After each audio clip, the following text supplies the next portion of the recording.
What is going on, family? How is everybody doing? How is everybody? You have a good day. You have a good day at work. You have a good day with the kids. Everything all right? How's everybody doing? Checking in. Get your libation. Get whatever you need to get through. Whatever you got to get through this evening. We're gonna have the conversation. But before I do that, as usual, we have business to take care of. So, fam, please hit that like button for me. Please hit that subscribe button if you have not. Hit that bell to get notifications if you have not. Most of you who are here probably have. But if you haven't by chance, please hit that for me just so you get notifications. Go to subscribetobrown.com as well and enter your email address.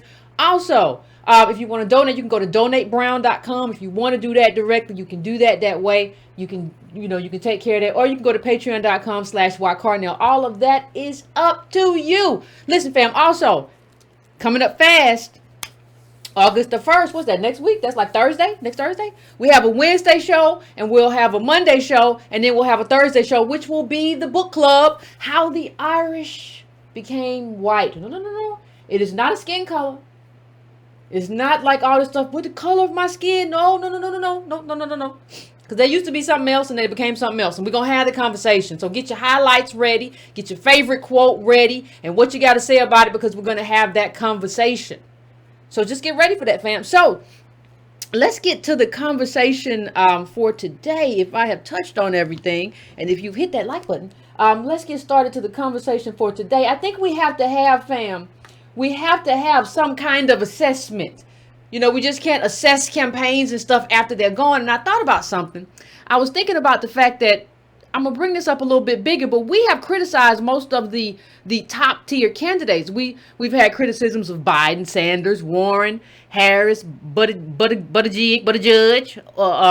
We haven't really dealt with O'Rourke. I don't think he's going anywhere. Booker, Yang wore a regular shirt without a tie, and he used a cuss word at the debate, so I don't think we got to deal with that. And we've dealt with Castro, too. We've discussed him. But I want to talk about something about that in the context of what we have to talk about in these top tier. When we talk about these top tier candidates, I want to talk about something that I think has to be addressed, or not necessarily addressed. We got to cut this off at the pass. We got to cut this off right now, because what is happening, less so with Booker, but more so with Kamala Harris, is people saying, well, this is your fault. This is your fault that she's not further, and she's not here, and she's not there. Because everybody expected this candidate. They expected Kamala. They expected Booker. These people going to catch. Oh, my God, they're going to be contenders. One of them is going to lock up the black vote. Who is it going to be? They're going to lock up this ADOS vote. Which one of them is going to be? There was an assumption that one of them was going to lock it up. And then the blame is going to be one of them did not lock it up because it was us. Hold on one second, though. Let's make an assessment of these candidates, because nobody really did that. So let me just bring something up. Let me just bring something else up as we go through this. As we go through what happened with the candidates. What happened? What happened, Kamala? You the AKAs, and you were going to do this and do that. But there's a question that a lot of people haven't asked in terms of, and a lot of people don't want to ask. It's almost if the left is sort of like they don't want to ask full-throated questions. And we've asked these questions of everybody on the top tier candidates. Bottom tier, I don't think we necessarily need to, because you haven't had your moment. Anybody can have a breakout moment. Anybody can fix this. But let's talk about what it means. Some of you all are floundering, and we're going to specifically talk about Kamala and Cory, only because they particularly identified. They particularly identified with the black vote. Cory Booker's ADOS. So the Boule, Kamala Harris, the daughter of American immigrants, but you both tried to kind of cast yourself in that. And so we have to go through and talk about the reason that didn't work for you. It didn't really have a lot to do with us. It had more to do with what we reflected back to America about you. See, we were your mirror, and we reflected to America what you were doing, and we pumped the brakes. See, America kind of in terms of how we do things, they kind of, white America, like, well, he's really popular among blacks. And none of you had that, and it was your fault that you didn't have it. It's not our fault. It's your fault that you didn't have it. Because, see, we have to talk about what you did wrong. Now, whether or not you can correct it, I don't know. I think you could, but I don't even think you want to. I don't even think you want to go that route. I don't even think you know who you are. I don't even think you know why you're here, with the exception of naked ambition. So it's not for me to necessarily say, but it is for me to say in terms of whether or not you get to stay here. You get to decide to do whatever you want to do based on what your donors decide to give to you, based on how the money rolls in. But I want to show that, like, how these candidates, both these candidates, and nobody's been willing to assess, like, we've assessed there are a lot of not so good candidates out there, but you all are bad. You all have not done this well. You have not done this well, and nobody has called you on it. Everybody has called on, well, to see, the problem is ADOS is making hay. The problem is black people want an agenda. The problem is what these people are doing out here, and they're being neo-birthers. The woman in this article, it was a good article with good quotes, but that's where I got the neo-birther thing from. Well, neo-birthers have questioned her. How disrespectful, first of all, this is an aside, but how disrespectful is it? Even I was shielding Obama against charges of birtherism. How disrespectful is it to accuse the very group that protected Obama from birtherism charges of birtherism now? That was stupid. Other than that, it was a decent article, but there were some things that really go to the anchoring of candidates. Because if you're going to cloak yourself in this identity, that's what happened to you. Like, if you want to know what happened to you, I don't want nobody coming back and saying, well, it was ADOS, they were birthers, and they did this, and they did this to these people, and they ought to be ashamed. No. These were self-inflicted political wounds. This is what you did. And I want to talk about how exactly you did it. And I want to talk about exactly what you did and are doing wrong. Right? I didn't even bring this up, but I saw Kamala at the Taylor Swift, the guy who has the masters for Taylor Swift. Now all the Swifters are mad. I mean, what are you doing? Why are you just going around making people angry? What's going on with your staff? What's going on with see, let me just bring up something else. And this kind of anchors, and this is about Harris, but it comes from this article. And it's somebody talking about it. You'll see what the anchoring means, because what we're talking about in terms of campaigns is meaning. And it says, in her late teens, Harris fell in with a group of friends who were bound for historically black colleges. We all went to private school. We all were educated. We all were very much parented. But we knew kids that weren't. Derek Johnson, a restaurateur in Oakland, told me. He attended the same Catholic school as Maya before going to Fisk University and remains a close friend of the family. Now, I bring this up for a reason. This isn't about how black Kamala was. Nobody was ever talking about that.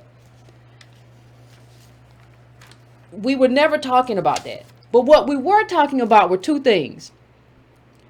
It's not about how, please understand this. This is not just for Kamala. This is for the people and the candidates and the black candidates and the ADOS candidates and or black immigrant candidates, whoever is going to come after Kamala. This is for you.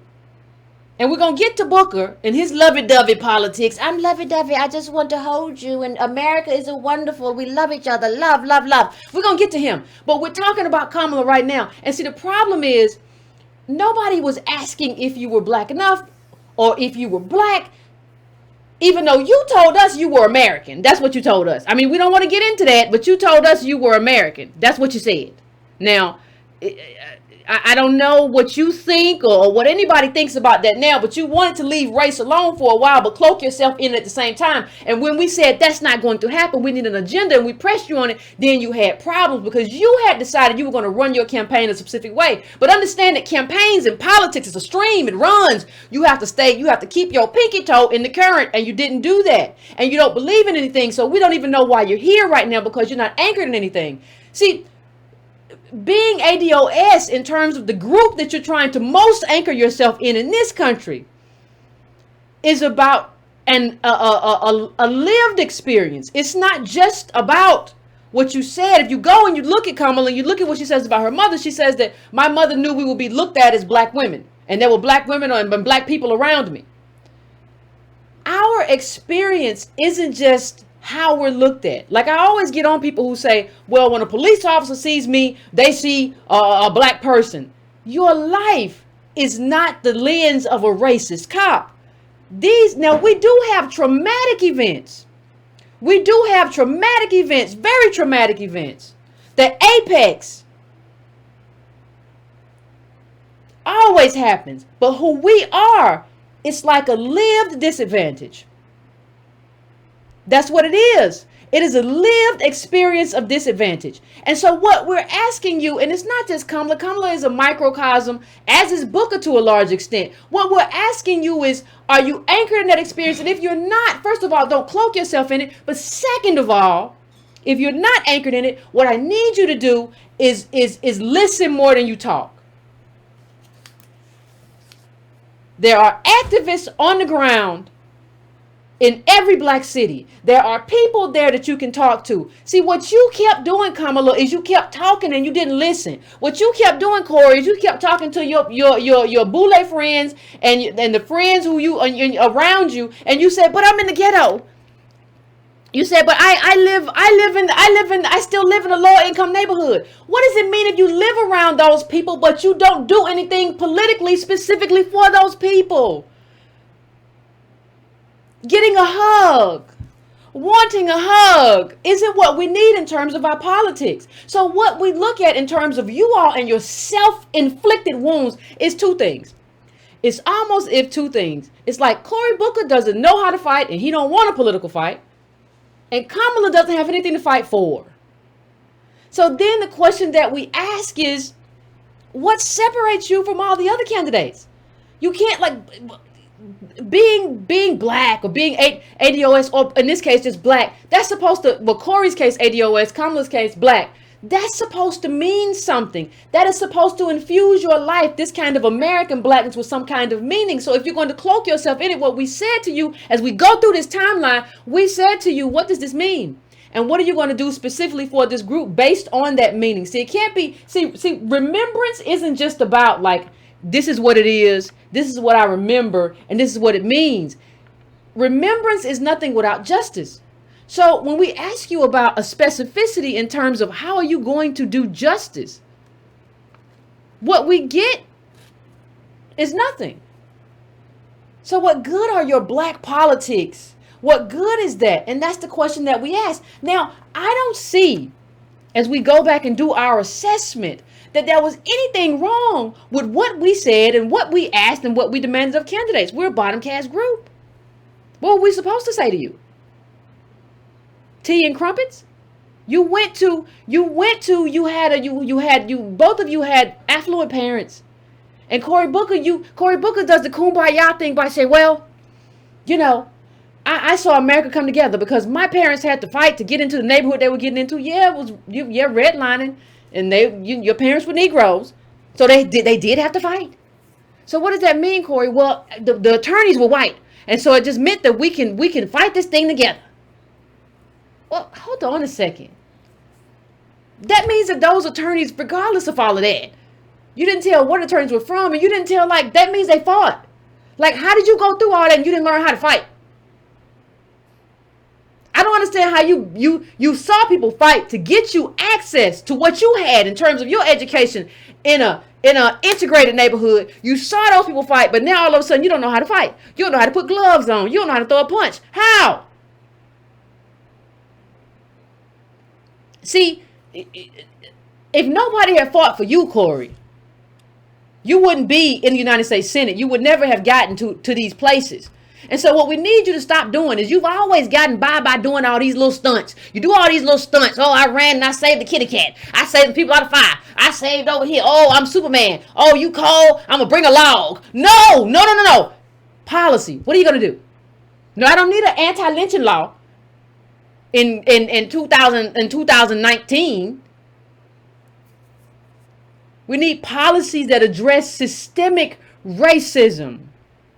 We need reparations. We need a black agenda. We need you to speak specific. We remember you at the Breakfast Club too, Cory. We remember you at the Breakfast Club. You were dancing all around us. Everybody wants to cloak themselves in a black agenda, but when somebody asks you specifically, well, what you gonna do? All of a sudden you want to cut and run. See, you see that is a problem. And I think we should understand why that's a problem. And what we did in this election is diagnose that as a problem. So one thing be understood. We're not doing this anymore, and that's why we came the way we came, and we can't afford to come any other way. You want to know why? There's a good reason why we can't afford to come any other way than the way we came. This is where we are. We can't afford to velvet glove you anymore. We can't afford to try to coax you into loving us. That didn't work. That failed. So in this mid-year assessment, I mean, as we go through this campaign, you all have time to fix it and figure it out. I don't know what to tell you, but I know this is when you look at African Americans are worse off now than they were in 2000. The only group, though, the group that's been here 40 years, built the country, is worse off. And you're telling us, well, who are you to question her blackness? Never happened. It never happened. So let's make sure we get this straight when we start looking for people to blame. If you call yourself American, see what you do. And this is what these Boule. See, the thing is, nobody's questioning her blackness. I talk about the Boule, who is Cory Booker, just as much as I talk about Kamala Harris. And it's fine to not be anchored in something. If you had the privilege or whatever not to be anchored in that experience, that's fine. Like, I don't go around saying I grew up in the ghetto. I go around saying I have two working class parents, factory workers. That's what I say. I tell the truth. I think when I talk about very poor people who had only one parent or one parent incarcerated, I use the data to speak to them. I don't say, well, we're both exactly black the same. I say, this is what black people in poverty are dealing with, and this is what the data suggests about it. And I suggest, Kamala and Cory, you do that too. As opposed to just cloaking yourself in identity. You can't have the identity of blackness and just cloak yourself in it and then say all of a sudden, well, I don't have this black agenda. You can't do that. And that's what we said. And that's perfectly reasonable. There's nothing wrong with what we said.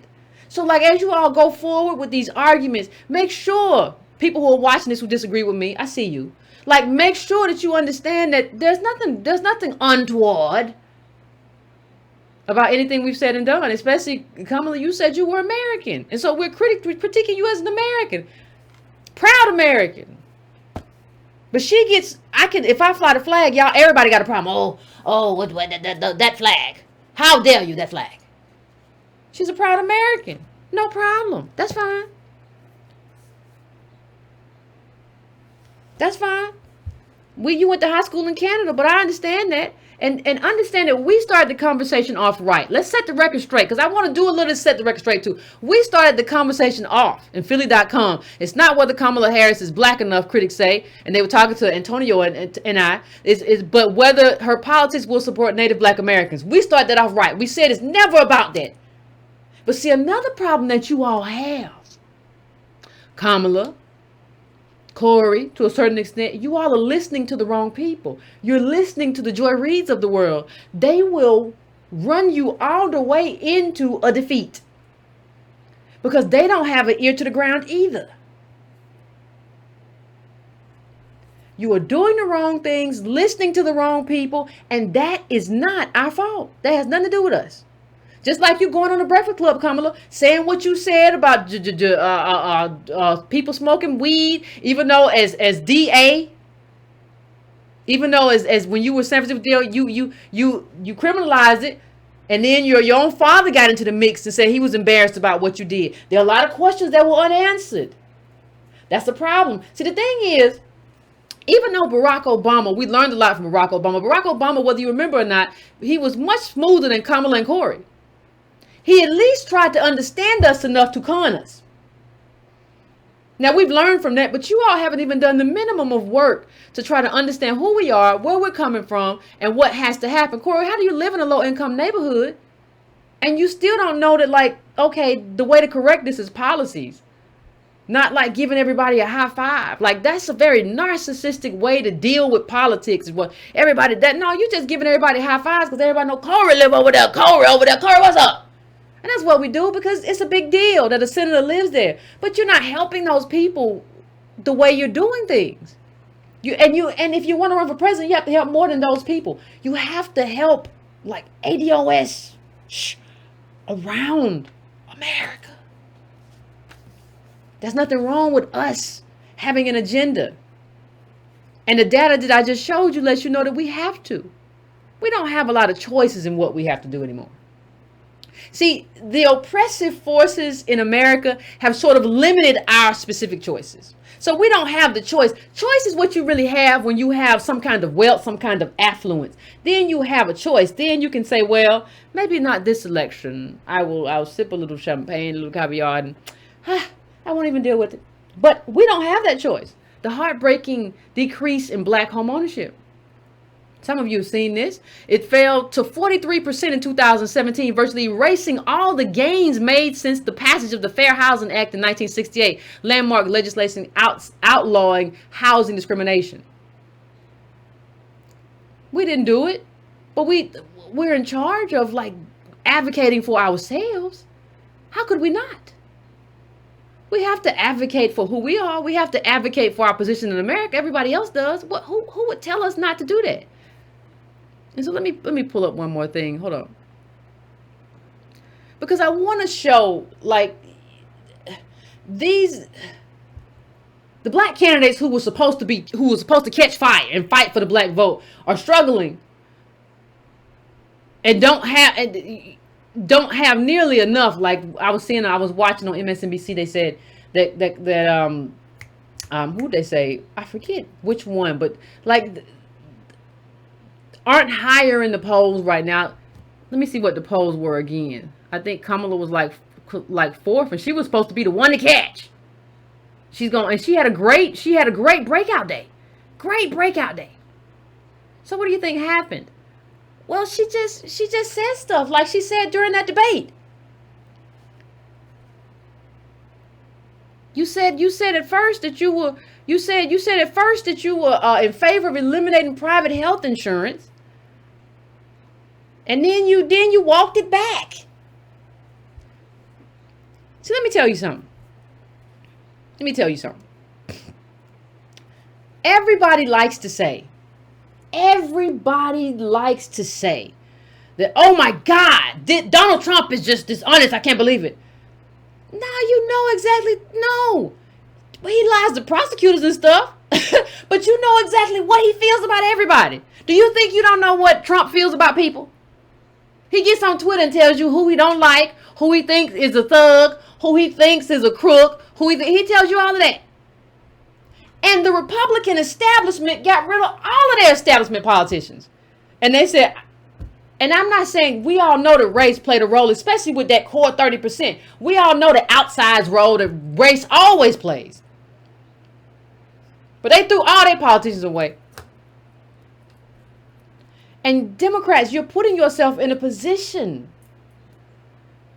to a large extent, especially by the ADOS community, where you're making us feel like Republicans. Like, where do we go? We don't want to elect somebody crazy. We want you to do well. And we keep telling you how to do it. And you keep saying, nah. You keep saying just go along to get along. You keep saying these class-based policies are going to be enough. And I'm telling you, Cory and Kamala, especially since you all cloaked yourself in this nonsense. You cloaked yourself in all these class. You told us, Kamala, you got on, what'd you get? You got on the what was it? The griot, Kamala? And you told us, if I can find it here, you told us that something very, very, very, very strange. You told us that of course I'm not going to do anything specifically just for black people. That's a problem. Not having a black agenda is a problem. You said you had a DACA agenda. You said you had an agenda for a lot of different groups. You had a very small, I'm going to take care of black mothers, right? But you don't understand that black mothers are black. Like, part of the reason they go into a hospital room and they get treated the way they're treated is because they're black women. Black women. Black women. This is what happens. The same way that if a black man goes out, he gets treated the way he's treated. He gets looked at as an inmate because disproportionately, black men are inmates. You have to work on fixing race, however you do it. The Lift Act don't do it. And we've talked about that on this show, but that's not enough. And that's why we're here. That's why we're having this conversation. That's why we've had all these controversies. Again, it's nothing that we have done. None of this is us. This is us actually getting in the game of being political and expressing ourselves in American politics. And somehow, everybody got mad when we started expressing ourselves because we're expected, if this candidate is black, we're supposed to respect the melanin. Just respect the melanin. And respect that somehow they have some type of osmosis in terms of what the rest of ADOS America experience every day. Just respect, or black America, just respect the melanin. And we said, no, we're not going to do that no more. We tried that. We learned from Obama.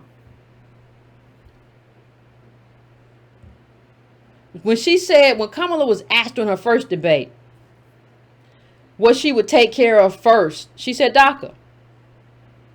And she said, I'm doing nothing for blacks. Nothing specifically for blacks. She said that to degree of. So when you look at those two things, that's why we come at Kamala. It's about you announcing at Howard University. And then you tried to run away from blackness at first, but it didn't work. You tried to say, I'm just an American, and that didn't work. You were campaigning awful. It's like somebody running real slow and it's easy to trip them up because you a slow runner anyway. I don't know what happened in California, but you're not really good at this right now. And like, maybe you should get better because you're not the best at what you're trying to do. And we see all of this stuff, even when you win at Biden. Remember she won at Biden during that debate? And she said, what she said? What she said? She said, oh, when he started talking about busing, and she said, that's my moment. Now I'm going to tell you the truth. I would have gutted Biden too. But the problem was, you weren't 100% truthful, were you? About the school you went from, you put the picture of yourself as just a little black child, little black cheering everywhere. But that wasn't your life. First of all, those weren't your, that wasn't, you had professional parents. You had a scientist and an economist, professor. But the second part about that is your school wasn't your school already like on toward integrating. But that's not even the worst part. The worst part is like not even, I don't know what's the worst part. Maybe that's the worst part. But the worst part to me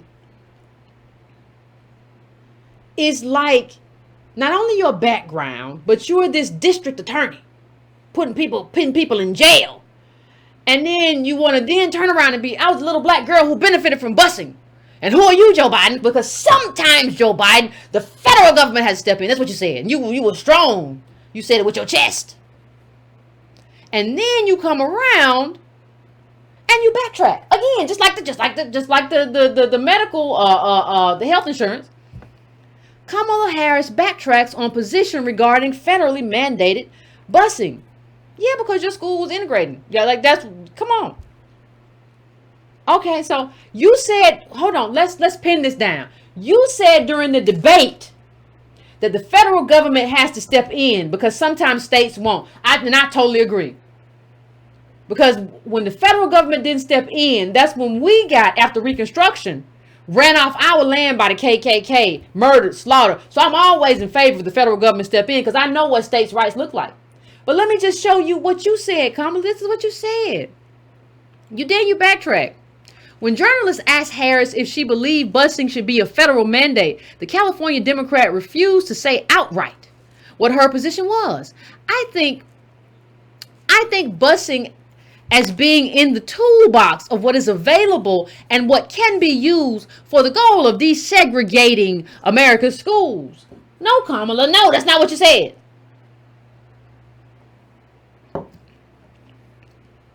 Let me go a little bit further. When further pressed by reporters, Harris said that busing ought to be considered on a local level. Understand, that sounds like the most conservative ethos. I believe that any tool that is in the toolbox should be considered by the school district. That's not what you said to Biden, though. If I was Biden, I'd bring this up. It's notable to shift from the position she took while sparring with 2020 rival Joe Biden during the Democratic debate last week, during which she told the former vice president that the federal government must step in. The federal government must step in on the issue of busing. Harris's fiery exchange with Biden on his record of opposing busing went viral and earned her a major boost in the race. So wait a minute. You got a major boost in the race from something you don't even believe in.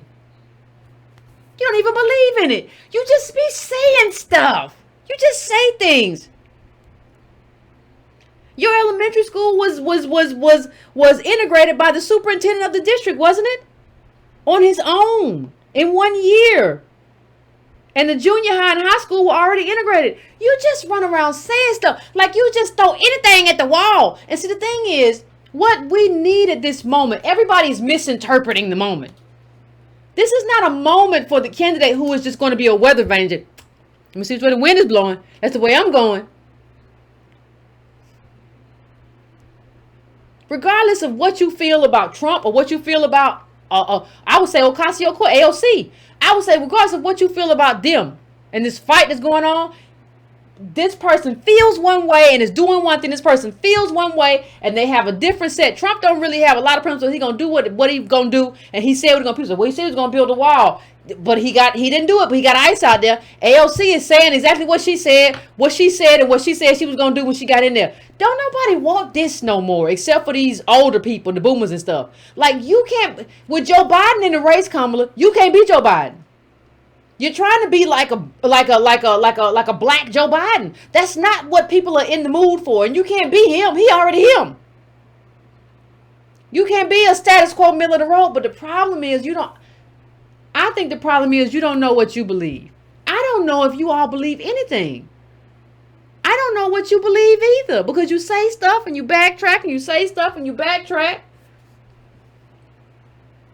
I don't know who you are.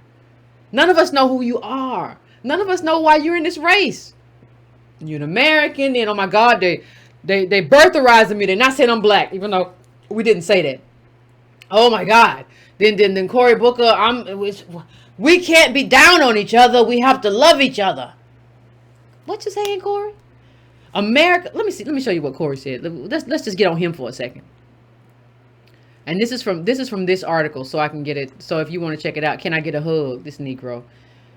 He talks about love and kindness and compassion and empathy all the time. He calls America a physical manifestation of a larger conspiracy of love. Like, listen, let me say something. You just told me right now you don't understand America. That's what you just said. I don't understand America. I don't know where I am. I'm confused and dizzy. I got vertigo. I don't know. That's what you just said. America ain't no conspiracy of love. Do you know where you live? A country done slaughtered Native Americans. Got, excuse me. I almost said a bad word. A country that just slaughtered them and oppressed us multi-generationally for 400 years. You're going to say it's a conspiracy of love. That to me is offensive. And see, here's the thing that you get here's the thing that he said. See, I always look at articles like this. One thing that he said and Kamala both said is that their parents told them, like, don't forget where you came from. And I wonder if you forget or if you knew. See, I think we've always had it wrong, even in terms of the crooks. Like, you had a lot of crook politicians who said, well, Barack Obama's not black enough, or Cory Booker's not black enough. It was never about race, though. It was never about whether you're black. It was about your anchoring. So I think about it when I kind of read this quote, because crooks can still call you out. They can be crooks, and they can be CBC crooks and still call you out. It says Sharp James's whole campaign, this is what Booker's saying, was run on I'm the real deal. This guy is not for real. This guy is not authentic, not authentically black, not authentically a Newarker. Well, it's not about race though, whether you're black. It's about, like, the reason a lot of black people are able to steal from other black people as politicians is because they know them. So one of the things that you'll see in terms of politicians who steal or politicians who con is that they know black people well enough to con black people. They know ADOS people enough to con us. They know us well enough to scam us. What these people are kind of saying is that, like, you don't know us. And so this group is awful. Like, you have another group that's awful, like a lot of the CBC is awful because they know us and they're using that knowledge to scam us. But you have another group, you don't really know us and what's going on with us. It's not that you're not black. It's an anchoring problem. And since you didn't live it, you should at least consult the data and really talk to people and listen more than you talk. But y'all talk a lot and want to high five and save kittens from fires, but you don't want to really like do enough. And I understand you try to do, it's one thing to say I'm gonna try to do baby bonds or whatever. Yeah, okay, I get it. But then you go and you say like I'm not necessarily in favor of reparations, and I'm kind of kumbaya, and I want a hug, and I give everybody a hug. It's just so weird. And nobody votes for this kind of weirdness, especially, it's fine. Like, listen, if Cory Booker, I would accept Cory Booker as like my yoga teacher. Like if he was teaching yoga, I'd be like, I am down.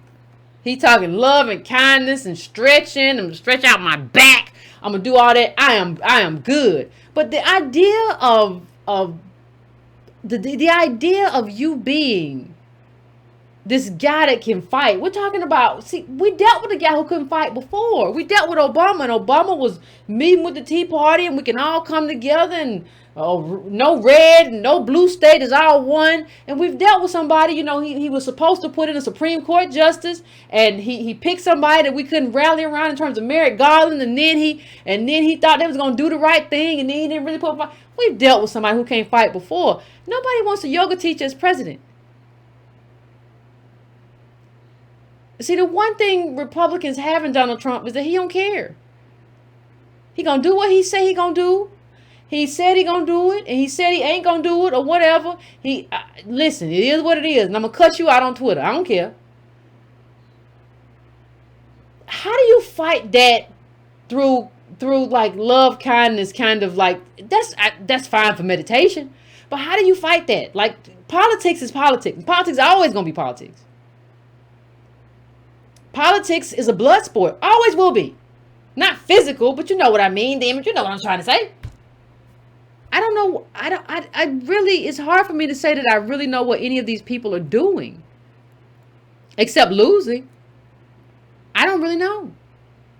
Outside of that, we saw Cory Booker's spokesperson basically say he's going to bring it. Something like that. In terms of debate, and then Cory Booker got on TV and said, Usher.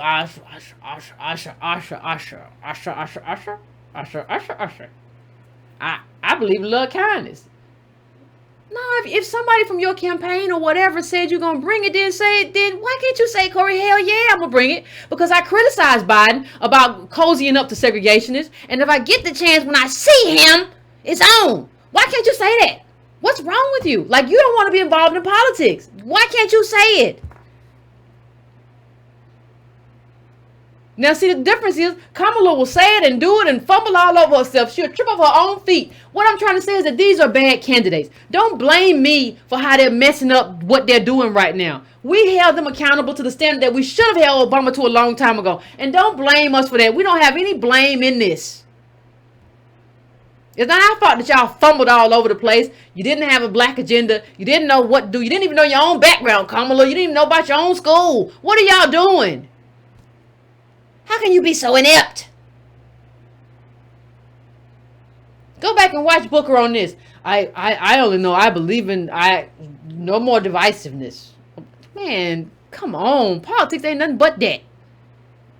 And then you wonder why you can't rally people to your cause. You wonder why you can't get it. You're not fighting. Take a moment and try to picture Cory Booker on the stage with Donald Trump. Talking about love and kindness.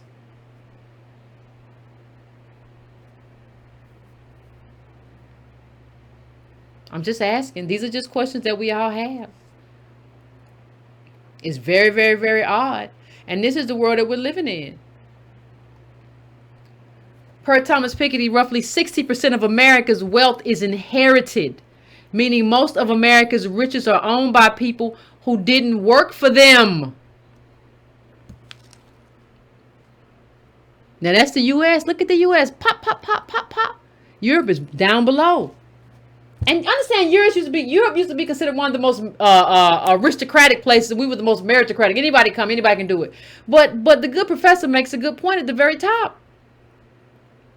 And due to our history of slavery without reparations and the subsequent ravages of racism, it also means that the vast majority of wealth is held by whites. So white people have all the wealth. And we have politicians who want to anchor themselves in blackness. Don't you tell me I'm not black. I never did. You have a learning disability. But I never said you weren't black. But if you want to, this is America. If you want to anchor yourself in American blackness, it would help that you hadn't been the person who prosecuted us in terms of being a DA, in terms of the drug laws. You lobbied Kamala for higher bail and all of that stuff. So that would have helped. Like if you hadn't been that person, if that hadn't been your career. A lot of things would have helped. But we're not saying that you're not black. We're saying that how are you helping? See, there's blackness, there's, in terms of America, what we come from, an ADOS and it's accrued disadvantage, and there are ways, there are policy prescriptions for that.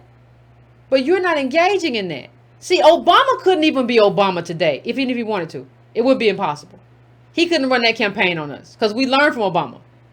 Like, so there is no, things have changed. The internet has changed. We can research stuff more. We can go back more. No, we're not doing that. We're not playing that game anymore. And I don't know who keeps telling y'all that we're just going to sit back and keep playing this game. We're not doing this game no more. This is over. I know Joy Reid is telling you something very different. Well, they going to go away. You got to give them time. No, that's not what's happening. Somebody done lied to you. This is what's happening. They have all the wealth, but we still have some politics. We still have some politics.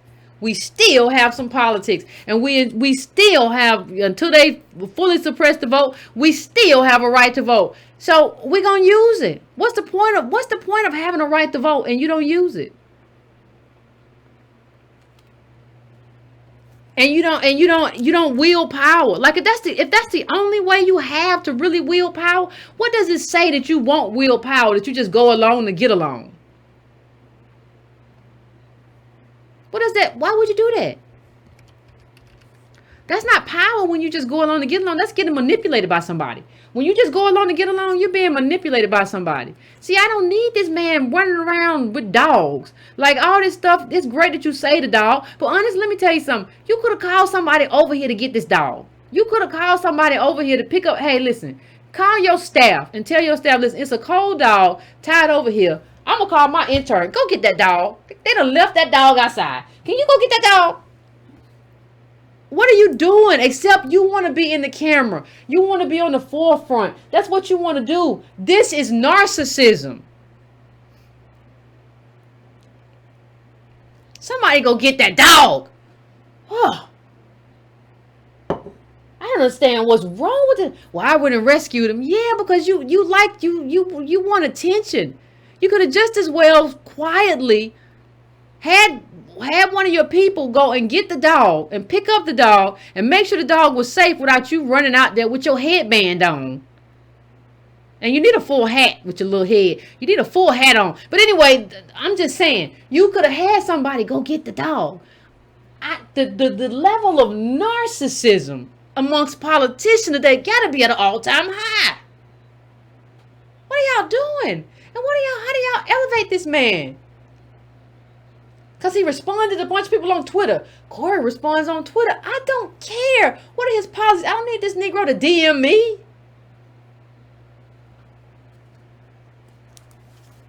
This isn't even something that we do. This isn't something like even a community thing that we run and get the dog. Like we be just telling people, you know your dog outside in the cold? Tell Leroy his dog outside. Leroy, come get this dog. Like, what are you like? You got the dog in your, what are you doing? And mayor, like, wherever you are. You just want to get cameras and get the votes. And the media is complicit because the media doesn't view success as like, well, this person passed this policy. They just want a quick story. Oh, Booker went and got the dog. I would have actually told the staffer to go get the dog and maybe call somebody about the staffer so the staffer could get the attention and the staffer could get the accolades and the staffer could get interviewed, not me. Sometimes you got to set other people up for greatness. Cory, Jesus, people acting up. But let me just say this too. Let me just say this before I go to. I always run out of time. Anyway, let me just say this before I go to break and everything else. In terms of a lived experience and identity. See, one of the things we don't do in terms of how we explain ourselves and how we explain like our positionality as ADOS people, one of the things that we don't do like the other side of it, right? So we talk about ourselves and our accrued disadvantage and our income level and our lack of wealth and our inherited poverty and our bottom castness. We do that. But we don't talk about like who is actually moving and shaking in elections and why we have to be this stringent. There's a reason why we have to be this way. It's not because we're mean or awful people. We have to be this way for a very specific reason. Because there's another group, and this is from 2015, because all the data isn't in for this election cycle in terms of who gave what and how much. So let's go back and look at the people who are determining elections and understand how fierce you have to be to try to compete with these people because they have it all. So I want to just bring up a few people, a few families, and talk about who they are and what they gave. So you talk about the Nah family with $500,000. This is in 2016 election cycle. It's a nice home. And you talk about what they're trying to buy with their dollars. They're not doing that. They're not doing that with votes. But they can do it. They can just throw some money out there and everybody's cool, right? We can talk about the Seraphim family that donated $530,000. That's nothing for them, you know. These are the people we're competing against. The people telling us we're doing too much. Oh, we're going too far. No. They going too far. With what they just donated, they going too far. That is too much.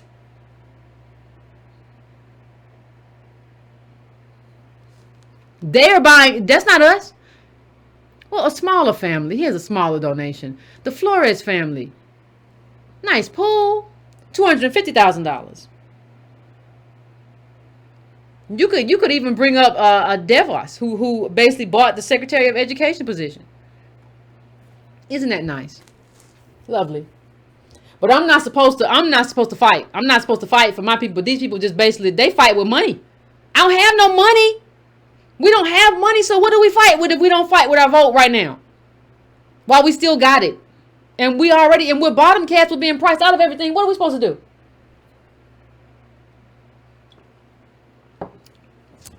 Absolutely lovely. Flores family. Absolutely gorgeous. Who else gave some money? Let's see if we can find. Well, here we go. We have the McNair family, $2 million. A cool $2 million. What's $2 million for an election? You got stuff you got to buy, right? Things you have to buy, things you have to do. It's only $2 million when you have this inherited wealth, right?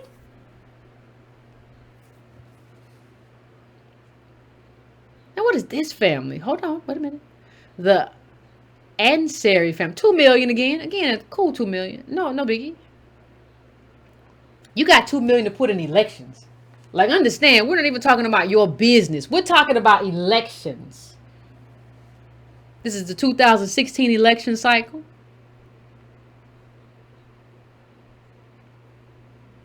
We also have, I don't think I mentioned them, the Kinder family. I don't know how you pronounce it, and I'm not going.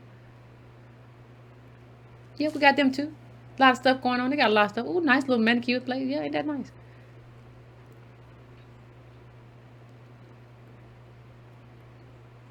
And the Crone family was, they were on the low end, $250. And so you had these people too who live. They said two of the donors live on Indian Creek Island in Florida, the most expensive street in the United States. Let me tell you something, fam. Everybody is fighting for power. Everybody is fighting for whatever they want. And if you don't believe it, then I don't know what to tell you. Nobody is going along to get along in hopes that they get something out of this election. Nobody's going for that.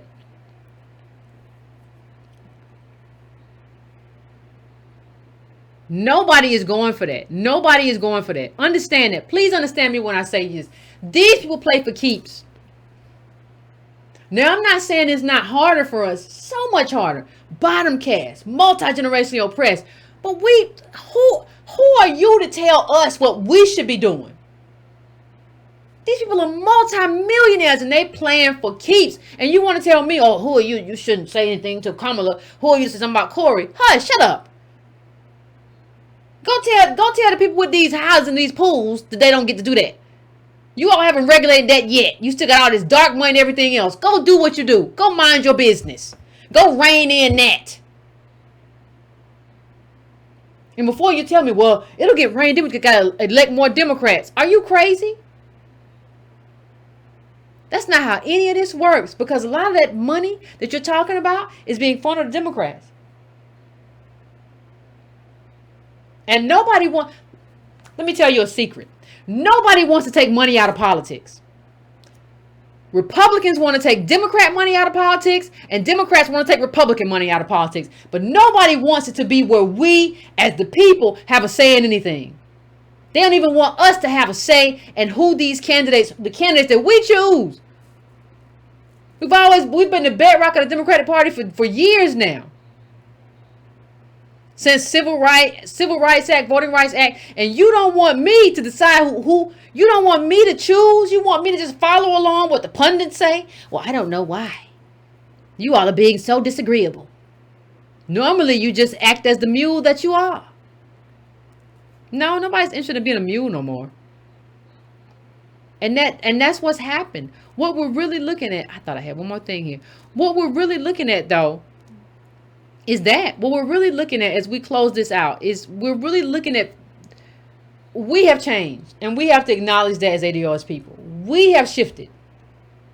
But that's because we're not prepared to be the mule for the Democratic Party anymore.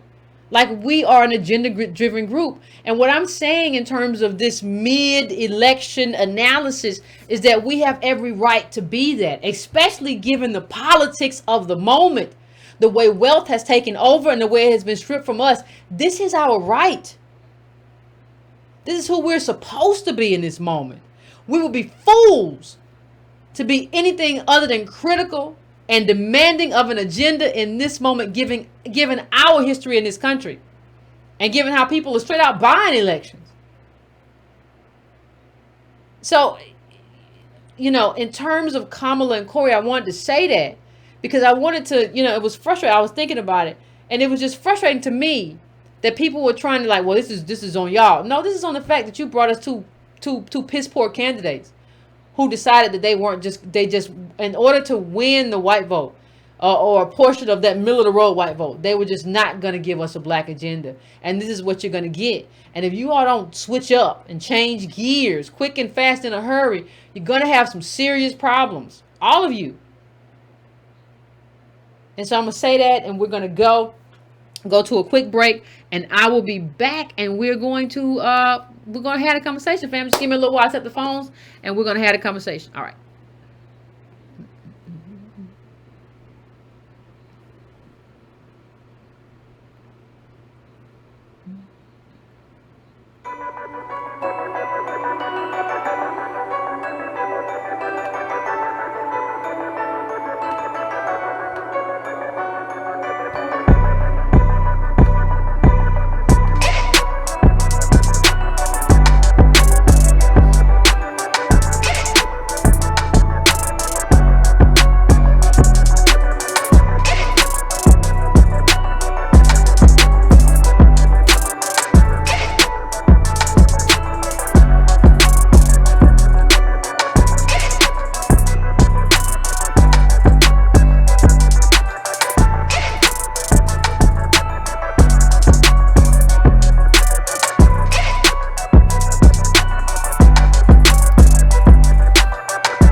All right, fam. We are back. We are back. About to go to the phones and see what everybody has to say about everything. Want to see what everybody has to say about everything tonight? Because they're trying to set us up for this. You understand that, right?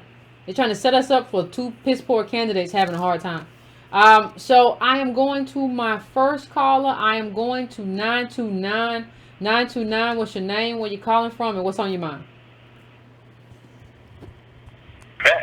What's going on? Hey, what's up? Not too You much. know, I've been with you for a minute. I appreciate you. When I found you, I gotta tell you, I was so excited when I found you. I don't know how I found you. I mean, God was just sent you to me. I gotta tell you a funny story, too. Okay. About 2 years ago, I got audited by the IRS. Oh. You know, we got a lot of Hispanics in this area. I'm from Jersey, by the way. Okay. So I had to go down to the IRS office, and this young sister, she was in there, and she was, you know, just wanted to make sure my information was me, and nobody was trying to use me and blah. And I was kind of nervous, but you know, I just sat there the whole time telling her, "Hey, do you go on YouTube? Have you ever heard of Breaking Brown? You know, we gotta let black people know. You know, this young sister, her name is Yvette. Write that down. Write this name down." And when you go home, go on YouTube and look her up and tell your friends and tell your family, this is something we've been waiting for a long time. Now, I swear to you, that's how excited I was about your show. I'm going to tell you why. That's your audit. That's basically an audit, my dear. Yeah, she, you know what? She just checked my ID, checked some stuff. She was like, okay, thank you. You can go. She was real cool. That's cool. And I hope the information I passed on to her, she could pass on to other people. But I appreciate it. I'm a first year Gen Xer, 1965. And you know, my father was in the Vietnam War. So I never really knew him when I was a kid. And when I would ask, where is my father? As a 4-year-old, 3-year-old, 4-year-old boy, my family used to tell me, you know, they didn't really know what to tell me, but they would tell me, well, you know, he's in the Army. If you watch the news, you might see him. So I used to wait and watch the news every day to see this, because back then that's the only way you could get news of the war. And I would see these soldiers, and every time I saw a black soldier, I would grab somebody.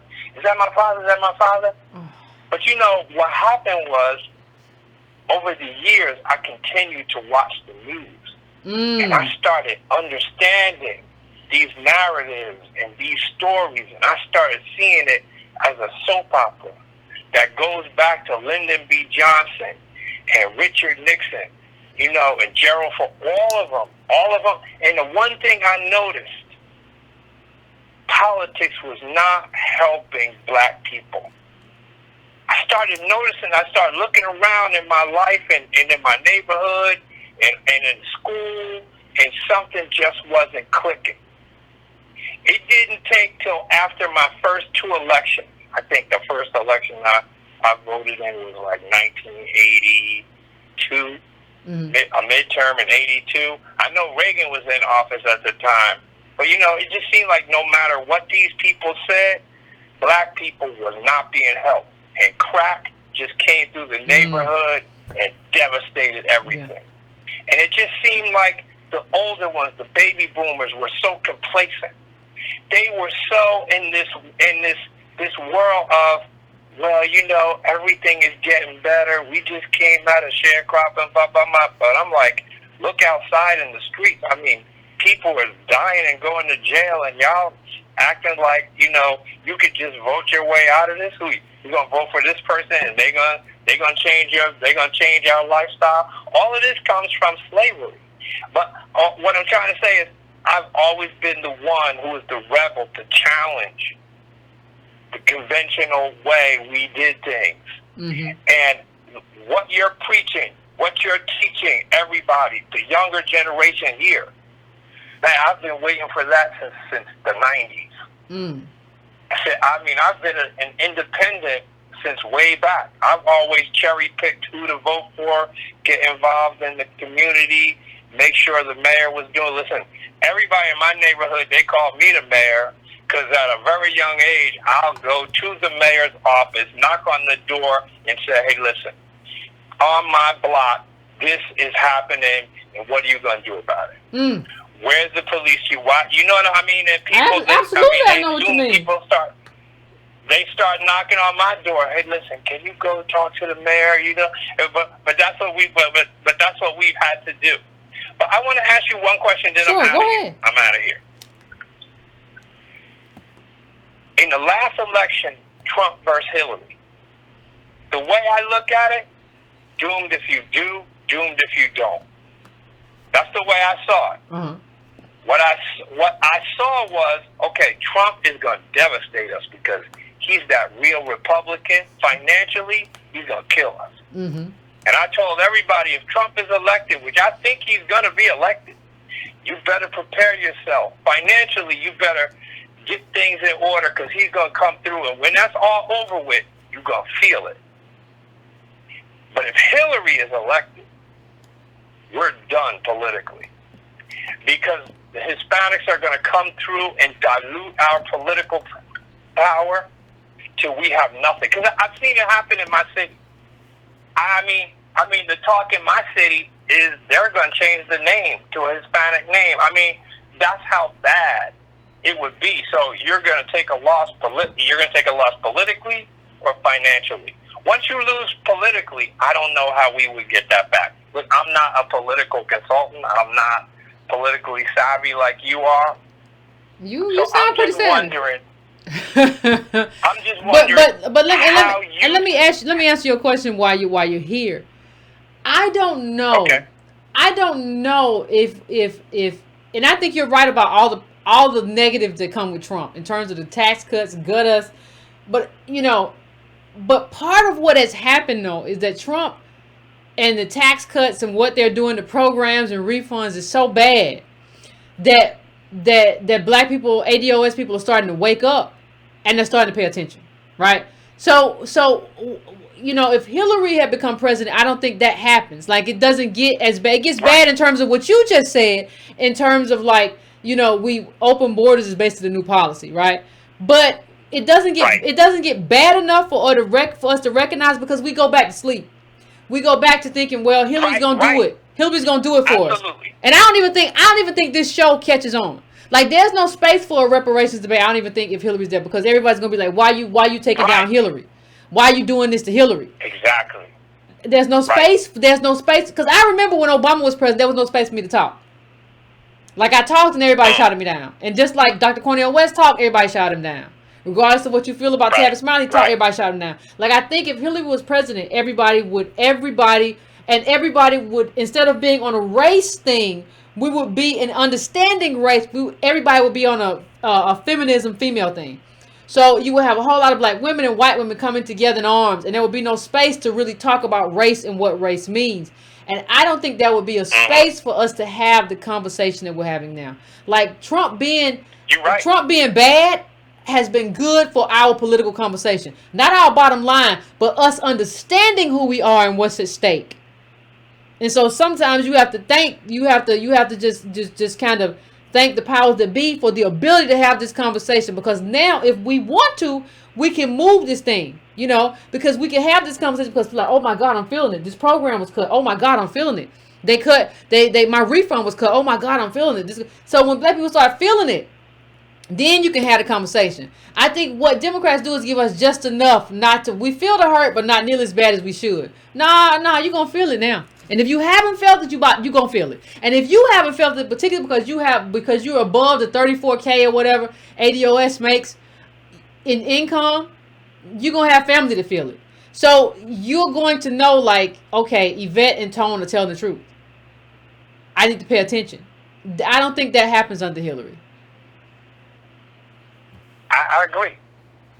I not only do I agree, but I think that right here, right now, this generation, the millennial generation and the ones that are 10 years old coming up, they are not living in the same world that we grew up in.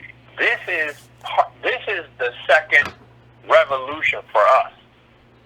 Things are happening right now that I have only dreamt that would happen through my life. But I knew it would happen. I knew at some point black people are going to wake up. And we have the power to change things. Because the way I feel is black people in America, ADOS people in America, shaped the world. We're the ones who opened the doors in this country to flood other people in. They came on our back. We shaped how this world moves and how it operates. And, I mean, we're not getting a benefit from it, but we will. I truly believe us Gen Xers are just here to kind of guide the younger ones, to push them forward, give them the motivation and the energy they need. Whatever you need from me, whatever you need from our generation, we're going to give it to you, but we're going to kick that door in. And political campaigns are going to change. The 2020 election is going to be a defining moment for ADOS. They're going to come at us with everything, and they're still going to lose. Then they're going to have to come to the table and negotiate with us.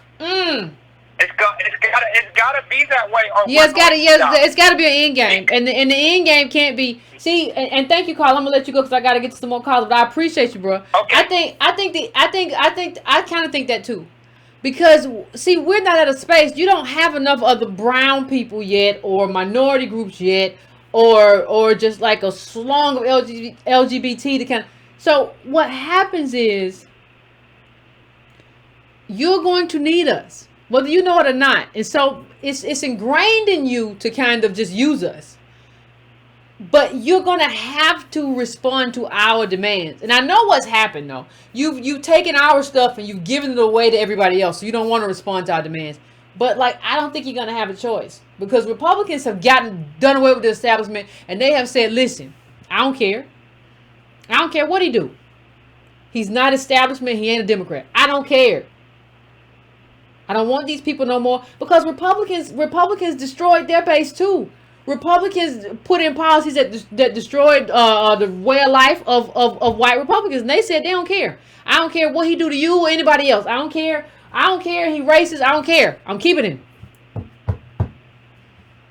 But then you want to tell us we can't do politics. No, they doing politics hard over there. That's some hardcore stuff they doing. That's some bare knuckle stuff they doing over there. I got to do something over here. Right? So I'm going to the next call. I am going to 703. 703, what's your name? Where you calling from? What's on your mind? You there, 703? Hey, what's going on? Yeah. My name is Ron, calling from the DMV. Hey, first time caller, and I've been trying to, share your information, you and Tone, with family. And, we have our family has this misconception, it's that if you continue to bury your head in the sand, it all will go away. And, these farmers, man, they ain't playing. They're coming in the country strong. They are coming in their political assembly. And we just got to wake up.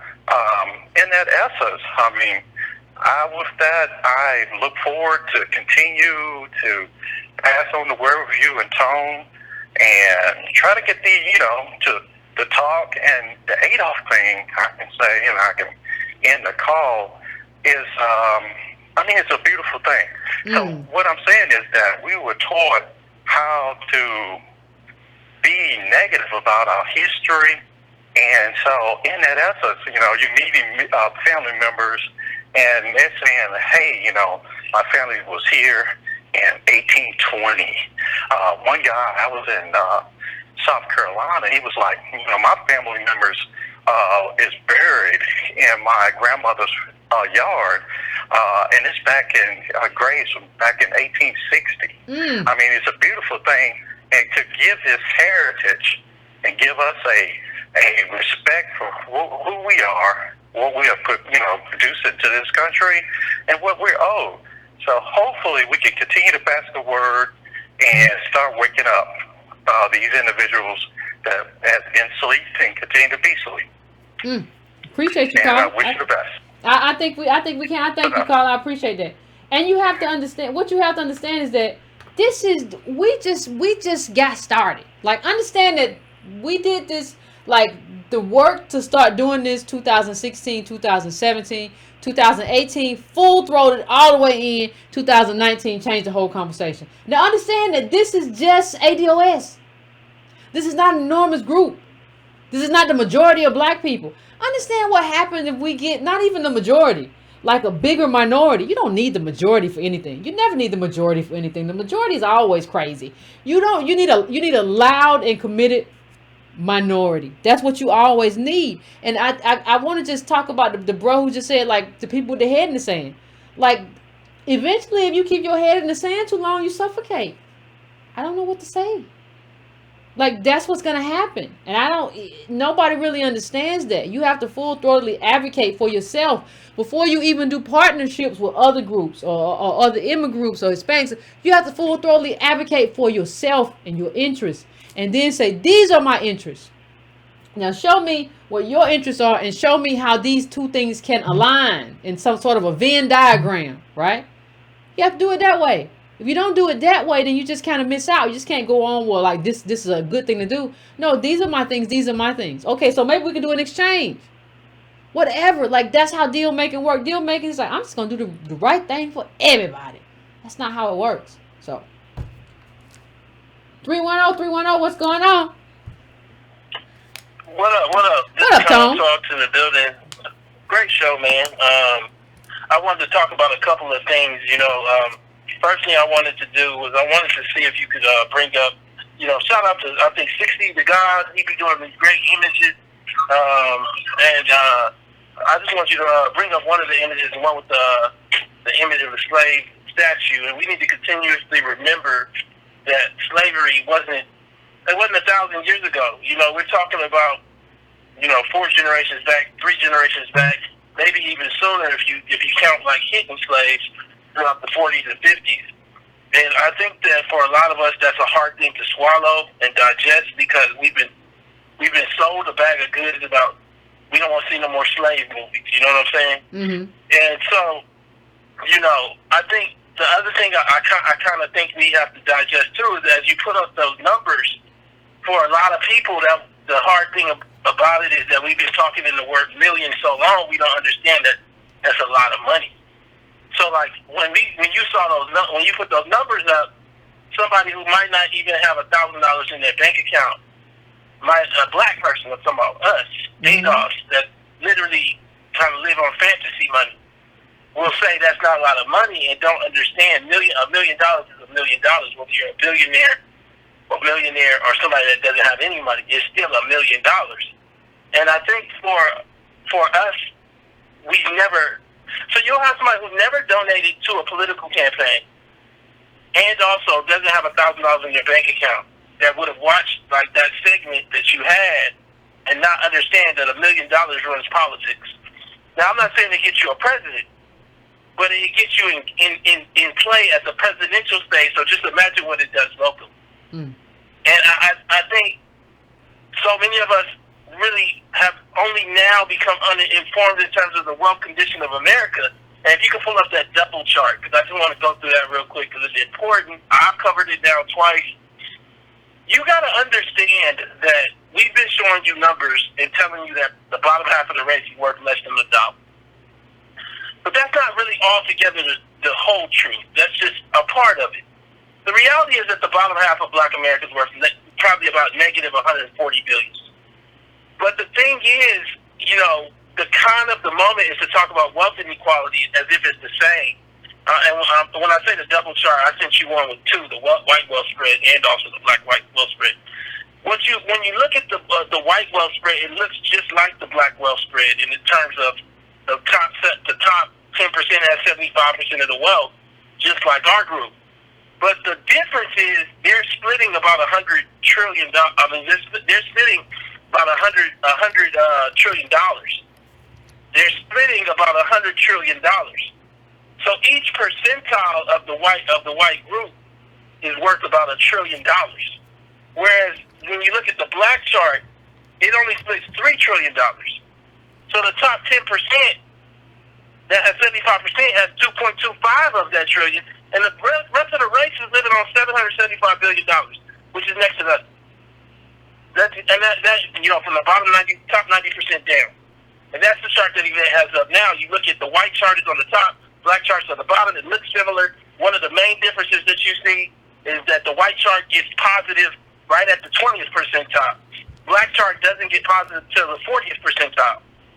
In addition, like I said, the bottom chart, the white chart is splitting nearly $100 trillion. Black chart is splitting $3 trillion. But we live in the same neighborhoods, and we buy the same schooling, and we buy the same cars, and we want the same retirement, and we're owed money.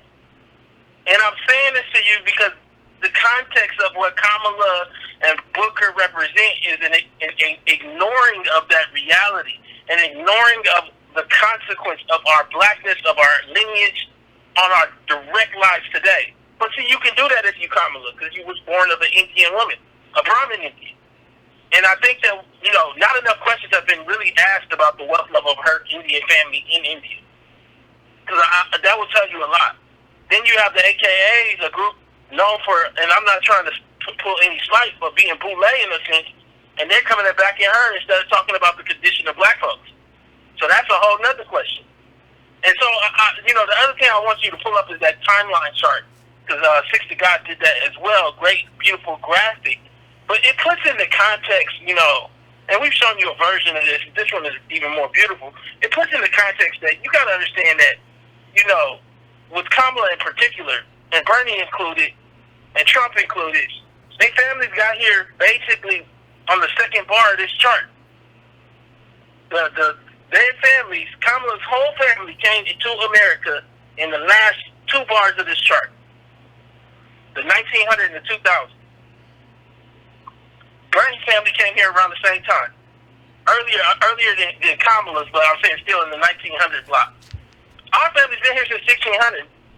None of these people running can tell us anything other than cut my check. And I think for a lot of us, we've never thought of ourselves having that kind of power. And if you don't think about that, think that way at your own home level, how you going to bring that to politics?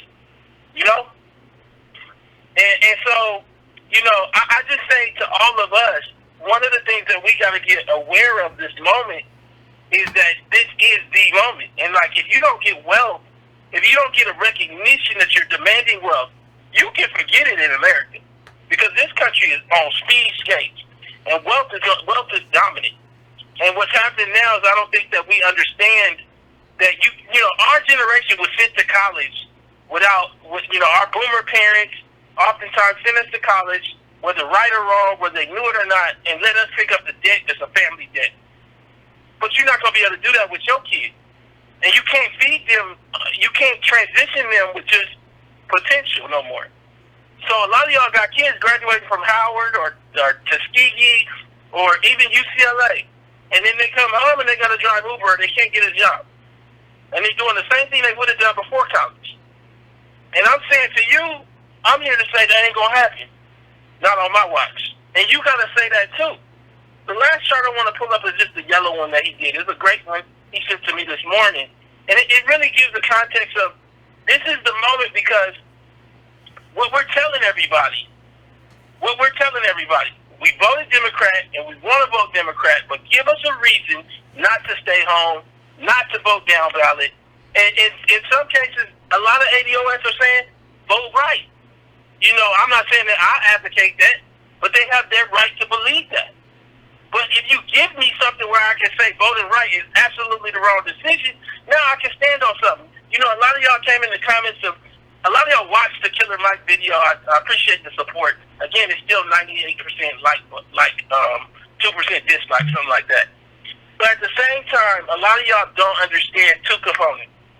You cannot ask of me and Yvette, who have radio shows that predate ADOS, who have lives that predate ADOS, to do more than you would do yourselves to sacrifice. So, when I have this man on my show who has come down to the Angela Project and showed nothing but respect, when Yvette calls into my show and shows respect to a man that drove 2 hours to the Angela Project, I first see a black man before I even see a Bernie supporter. I second see a black man that drove 2 hours to come support Angela Project. But third, I see a way to get Bernie Sanders to come recognize Adolf and get in front of him to have a discussion, because so often these people have never discussed anything with anybody but Joy Reid or Brianna Joy that's in her camp. They haven't talked to nobody like Tone Talk. Let me do my work. You do whatever you're doing, and I've said this before, at your house or in your space. My thing is it's not always about just being adversarial for the sake of being adversarial. We telling everybody, get your together. You got this many months. We demanding a black agenda, a reparations package, because we've been here. We don't want to hear about DACA. I don't have no family outside the country, and we don't want to hear about the border. I'm not here for the moral discussion of how you treat them. I'm not asking you to treat them worse or better. What I'm saying is I need you to treat black people in this country as top of the food chain, and that's my demand. I just wanted to come in and just shout out like that. Thanks, Yvette. No problem. Thanks, Tone, as always, for calling in. I appreciate it. And those of you who haven't checked out Tone's show from Friday, I called in too. It was a good show. People had a lot of diverse opinions. So please, if you have not gotten the opportunity to check it out, please check out his show from Friday. It was an interesting show. I think, like, we don't want to do hierarchy, but I think we got to really discuss where we belong in the American hierarchy. And it's kind of up top. Anyway, I'm going to 916. What's your name? Where you calling from? What's on your mind? Hi, Yvette. Hey. This is Vivian and Darnell calling from Sacramento, California. What's going on? Well, we're real proud of what you're doing on the show. You. And you show black excellence. I appreciate it. And just want you to know we're real proud of you. I do have a concern, and I just wanted to see how you felt about this. Okay. Okay, so what it is I wrote it down trying to get it straight. Currently, history is showing that having large amounts of wealth is not a solution for ADOS to be protected from prison. Example like Bill Cosby and other celebrities, Michael Jackson, who had big money. So they weren't protected from going to prison because they had wealth. And I look at prison as an extension of slavery.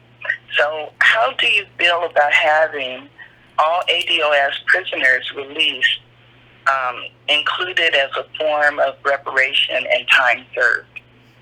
Well, here, let me just address something. The first part of what you said, then I'll address kind of the second part of what you said. I don't think having wealth as an individual is a solution from prison, right?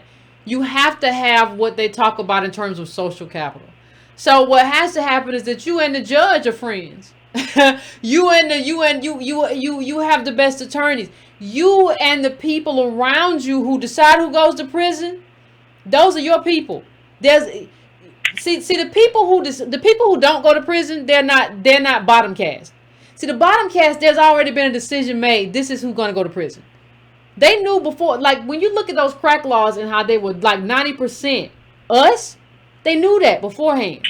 So it's not about whether or not you as an individual has money, because you don't have anybody like I'm not. And Bill Cosby did a lot of stuff wrong, but I'm just saying, Epstein's in court now too. What I'm saying is that there's no social capital. But the second part of what I'm saying, and I agree that both of them should be in jail. The second part of what I'm saying, though, is this. In terms of what you just said, I think about releasing people. The problem with just releasing all black people is this. They're going to release these people back into your and my community. Nobody has done any therapy with these people. Nobody has trained them about how to go back to work. Nobody has secured a job for them. Nobody has done the work to make sure that these people are, because prison is horrible. I mean, in terms of like prison is, there's a reason why Khalif Browder committed suicide after prison, and it wasn't just because of him; it's because of what he went through in there. Some people spitting in his food, and he was abused. It's a horrible place to be.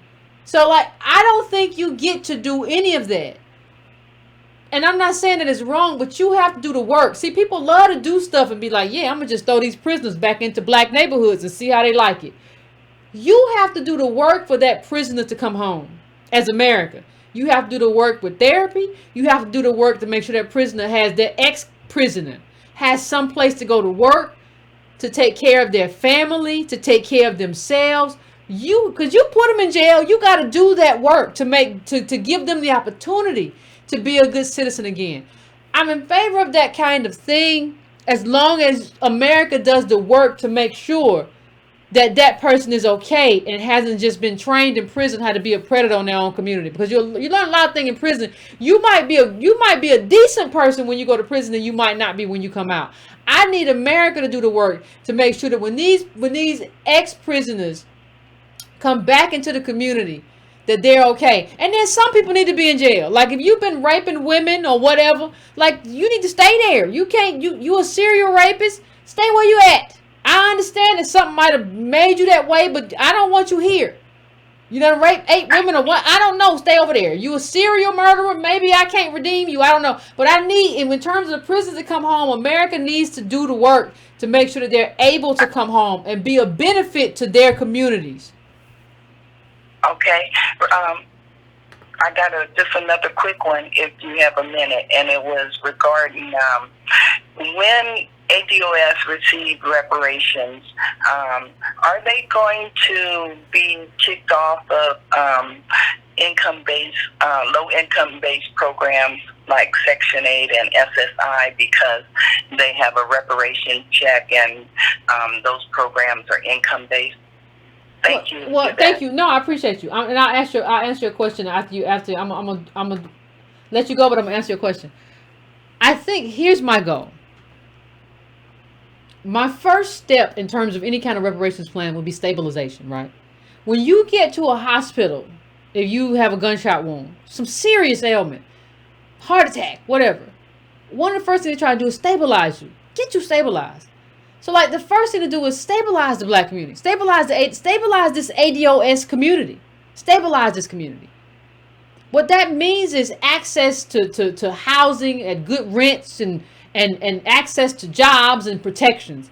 Stabilization is first, and that's key. While stabilization is happening, you still have access to everything because there hasn't been a reparations payment. There has been none of that. But reparations is intended to put you in a place. I'm sure they'll still have Section 8 and all of that. But reparations is intended to put you in a place where you don't need it. It's intended to put you in an income level where that's not something that you can apply for anymore because you don't need it. Not because it's not there, because there are still low-income people in America, I'm sure. The aim, though, is to put you in a position of ownership and of at least having enough wealth that that's not something that you're eligible for anymore. Now, if we go and like you don't have it, I spent mine or whatever, then okay, then you bet. But it's not to disqualify you. I mean, rich people who get poor aren't disqualified from anything. So why would we be disqualified all of a sudden because reparations happen? No, even if you're a Jewish American or whatever, if you've gotten a reparations in Germany or whatever, you're here and you're poor and something happens, or wherever you come from, if you've gotten reparations, you're not disqualified. But the whole point is to change our position on the hierarchy through ownership and distribution and protection through government. That's not something that's needed for the most of us. It doesn't mean everybody. It doesn't mean that this gonna happen. But it means for the most part we're on a different hierarchy, and so we don't need it as much. We don't need that. That's not something that we need as much because of what reparations has done for us and made us whole. Now, just because you're made whole, white people are whole all day, every day, and they still be on welfare. Right? You didn't have what I mean is that you didn't have an oppressive kind of racial oppressive structure that held you down 400 years. So you're whole. They still get welfare. They're still eligible for us. Why wouldn't we be? So anyway, I am going now to 412. What is your name? What's on your mind? Where are you calling from? Hey. Yeah, this is Bruce calling. Hey, Yvette, Bruce calling from Pittsburgh. Long-time listener. Appreciate you. Been listening to you since your Orlando Castile show. Oh, thank you. And you really touched me on that show. Yeah, and I've been following you ever since. And just glad to be a part of the ADOS family. Appreciate it. And,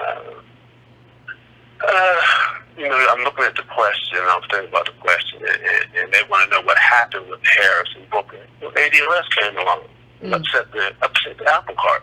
Mm-hmm. You know, they thought we were just going to go along and get along. And I watched that Van Jones interview one time when he had said we had to take the bullet, we had to jump, fall on the knife. Take one for the team. So we could just get Trump out of it. You know, and not ask for anything and not make no waves. That was real offensive to me. You know, that he would get on TV and say that that's what we needed to do. You know, as a people, as much as we have suffered. You know, and so, you know, I'm just glad that ADOS has took hold and we got to that point. We're pushing these people. It's hard out here when you talk to other people about ADOS. They first say, we ain't getting nothing, they ain't gonna give you nothing. So you have to sit them down and send them to ADOS101.com and you know, you just gotta advocate. And it's hard sometimes. Even with family, it's hard. Well, but, yeah, and sometimes, fam, honestly, you know, we advocate, we do everything we can, but sometimes you got to back off a little bit for your own mental health. Like, don't abdicate self-care, family. Like, if these people coming at you, no, you just a hater. I know what you is. I know you when I seen you. I ain't like you as a baby. Like, you know, you just got to be like, you know what? I'm backing off of this. You crazy. Like, don't put yourself in danger. And I'm not talking just about physical danger, but mental danger for these people. Just be very careful in terms of how you approach this. And I'm not saying don't advocate. By all means, do it. Show a video. You know, have a conversation. But understand that, like, probably at least a quarter of your family gonna be crazy. Yeah, there's no. You're right about that. But I want to also say, I want to make a little comment on the Killer Mike interview. Go ahead. You don't mind? Go ahead. Yeah, I've been watching the chat tonight, and a lot of people are like kind of downing the interview and saying Killer Mike is this and that and that. The one thing we have to understand is we need all hands on deck, and we have to understand that people in that sphere, in that lane, the rappers and entertainers, yeah, they can be a asset to us because there are people, these young folks will only listen to them, the Jay-Z's and the Beyoncé's and the Killer Mikes and all those type of people. So yeah, we need to have those people on board. I always say we need all hands on deck.